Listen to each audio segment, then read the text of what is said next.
नाज़रीन अस्सलाम वालेकुम। मैं मोहम्मद अम्मार इस्लामी न्यूज़ में आपका इस्तकबाल करता हूँ।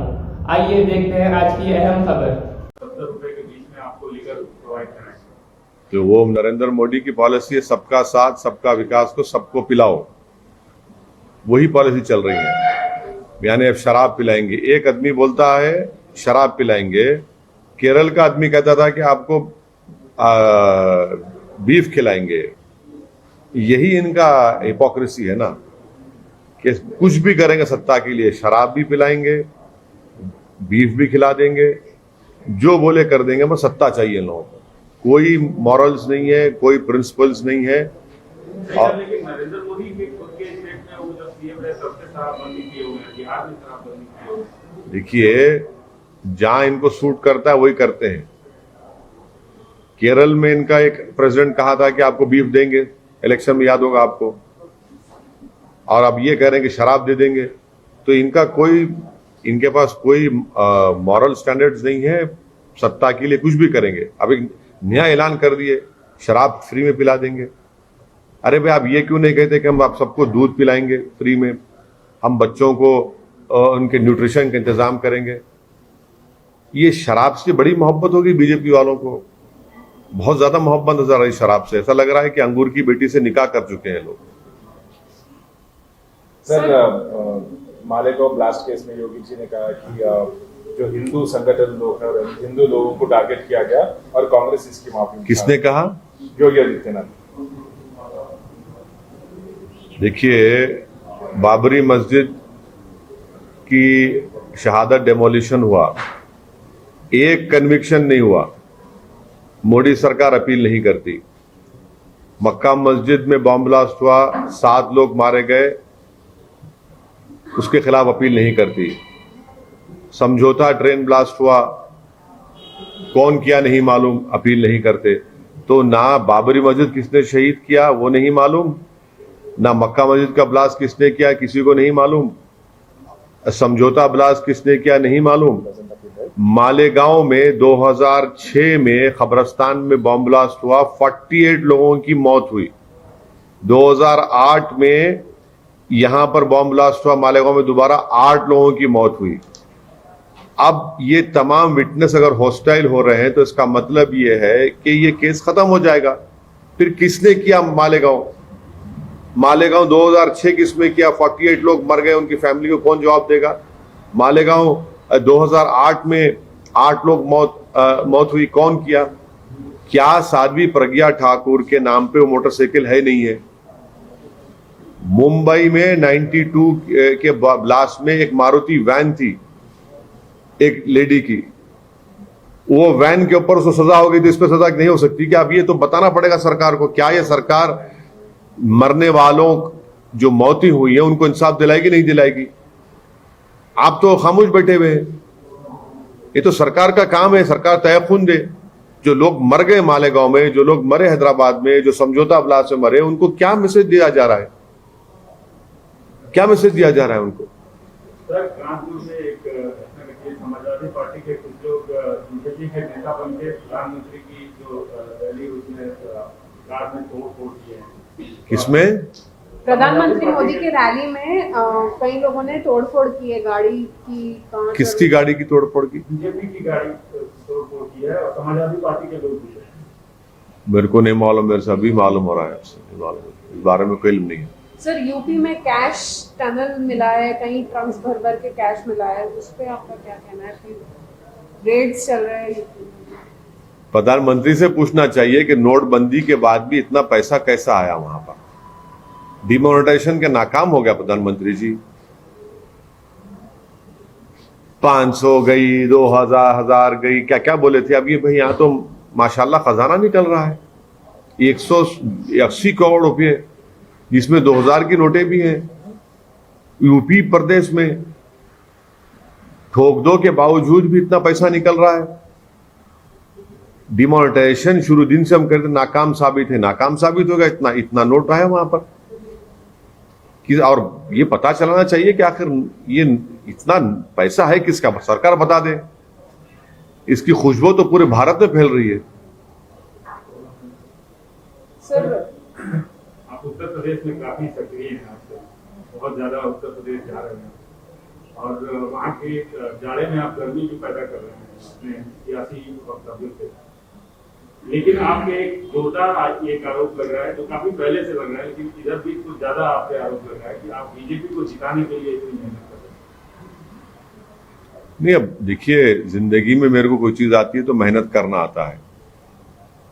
मैं मेहनत कर रहा हूं जो मैंने अपने बड़ों से सीखा है। अगर कोई मेहनत नहीं कर रहा है तो मैं क्या करूं उसमें।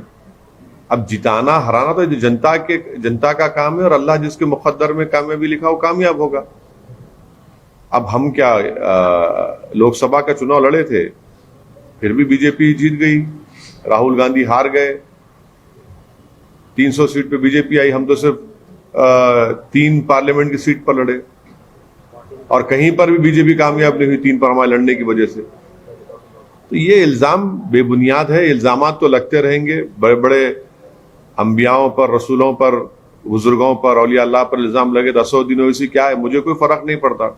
मैं अपना काम है मेहनत करना, अपनी पार्टी के लिए काम करूंगा, अपनी पार्टी के कैंडिडेट्स की कामयाबी के लिए काम करूंगा। और इलेक्शन जो लड़ा जाता है तो आप किसी को जिताने के लिए या खुद को हराने के लिए नहीं लड़ते इलेक्शन, अपने कैंडिडेट को जिताने के लिए इलेक्शन लड़ते हैं। हम मेहनत करेंगे, इल्जाम लगता है लगने दीजिए। इसका मतलब यह है कि अब सबको अंदाजा हो रहा है कि एमआईएम पार्टी का मौक़िफ़ बड़ा स्ट्रांग है और ये देख रहे हैं कि कितना आवाम का अज़्दहाम है, कितना स्पॉन्टेनियस लोग आते हैं। और हमारे पास हमारे पब्लिक मीटिंग्स में लोगों को पकड़ पकड़ कर लाया नहीं जाता है, मोबिलाइज नहीं किया जाता है, तो खुद मोहब्बत से आते हैं। देखिए फिरोजाबाद में क्या हाल था, फिरोजाबाद में तो पूरा फिरोजाबाद उमन पड़ा शहर पूरा उस पब्लिक मीटिंग में। सर, हम ये जो कैश टनल की बात करते हैं जो अभी रिसेंटली मिला है, तो बीजेपी कह रही है कि इसमें एसपी का हाथ है, मतलब एसपी पार्टी का हाथ है, पर एसपी वाले कह रहे हैं कि उनका कोई हाथ नहीं है। नहीं, चलिए किसका हाथ है नहीं है, मगर इतना पैसा एक आदमी के पास कैसे आया?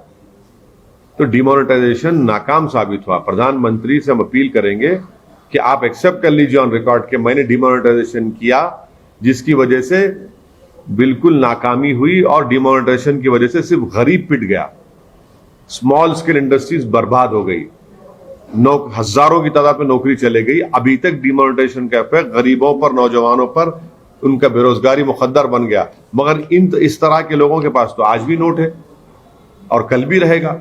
तो डिमोनेटाइजेशन नरेंद्र मोदी का जो ब्रेन चाइल्ड था वो सरासर नाकाम साबित हुआ है। सर, बिहार के चुनाव में आपका रिजल्ट तकरीबन 90% के आसपास। नहीं, 19 सीट लड़े थे, जिसमें से हम 5 सीट पर कामयाबी हासिल किए, 9 पर महागठबंधन जीते हमारे खिलाफ में और 6 पर एनडीए ने कामयाबी हासिल की।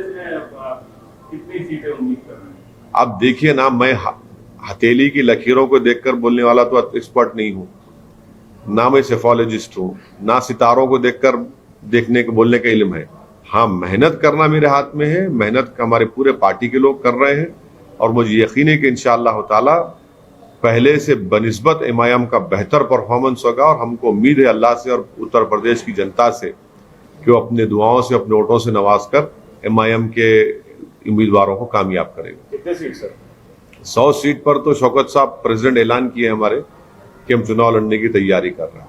सर अभी मतलब कैंडिडेट्स अरे इतने बड़े पार्टी ऐलान नहीं करे, अब हमारे से पूछ रहे हैं। बीजेपी रूलिंग पार्टी है, उनसे पूछ लीजिए 300 में कितनों को ड्रॉप करेंगे, 100 को करेंगे, 50 को करेंगे। उत्तर प्रदेश के जो पुराने मुस्लिम लीडर्स हैं, कुछ मौलाना हैं, उनको आपकी उत्तर प्रदेश में जो आपकी आमद हुई है उससे बड़ी तकलीफ हो रही है, क्या कहना है? नहीं, मैं उनकी तमाम की इज्जत करता हूं और उनको तकलीफ हो रही है तो मेरे पास उनकी तकलीफ की दवा है, वो मुझसे राब्ता कर लें, उनकी तकलीफ दूर हो जाएगी अगर मुझसे मुलाकात करेंगे।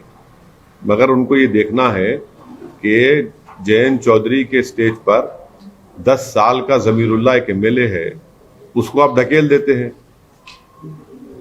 कई ऐसे वीडियोस आ रहे हैं कि बड़े बड़े मुस्लिम नेता हैं समाजवादी के, उनको पीछे बिठाया जाता है। ये क्यों हो रहा है? हम तो ये बोल रहे हैं कि हिस्सेदारी की लड़ाई एमआईएम पार्टी लड़ रही है। आप हिस्सेदारी की लड़ाई में आप शामिल हो जाइए, आप आगे बढ़िए, हम आपके पीछे काम करेंगे। आप बहुत आपने साथ दिया, आप देखिए कितने सम्मेलन, ब्राह्मण सम्मेलन हो रहा है, ठाकुर सम्मेलन होता है।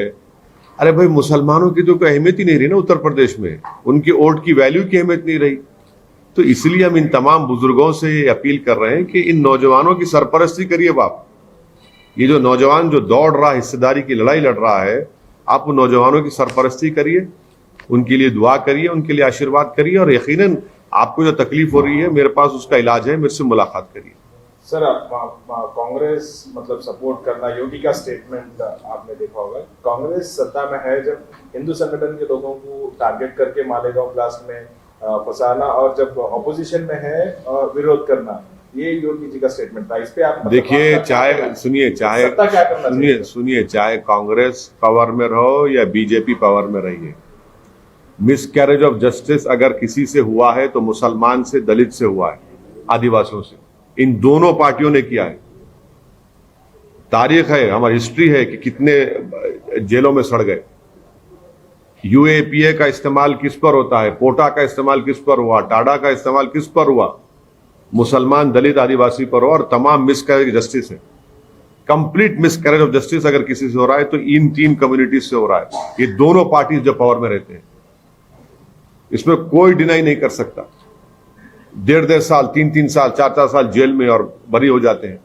क्या बीजेपी के 6.5 साल में इन्होंने इस्तेमाल नहीं किया? कानून को गलत इस्तेमाल किया, जेलों में डाल दिया, और 4 साल 5 साल के बाद बरी हो जाते हैं। कोई पूछने वाला नहीं है उनको, कोई सजा देने वाला नहीं है उन पुलिस ऑफिसर्स को। सर, क्या करना चाहिए सर, मतलब आप अभी क्या करना चाहिए, कैसा? कानून में तरमीम करिए कि जो कोई भी गलत तरीके से किसी पर झूठा केस डालेगा तो उस पर भी सजा होगी, उसको, ऑफिसर पर या जो भी प्रोसिक्यूशन करेगा। क्या बात है, आप बताइए, 5-5 साल, 6-6 साल आप जेल में रहेंगे, और जब निकलते हैं उसके बाद केस खत्म, कोई पूछने वाला नहीं है। एक लड़का 8-9 साल राजस्थान में जेल में था, जाकर अपनी अम्मा की खबर पर रोता है कि अम्मा तुम आज मेरे सामने नहीं है। क्या हो रहा है ये? तो मिसकैरेज ऑफ जस्टिस डेफिनेटली हो रहा है।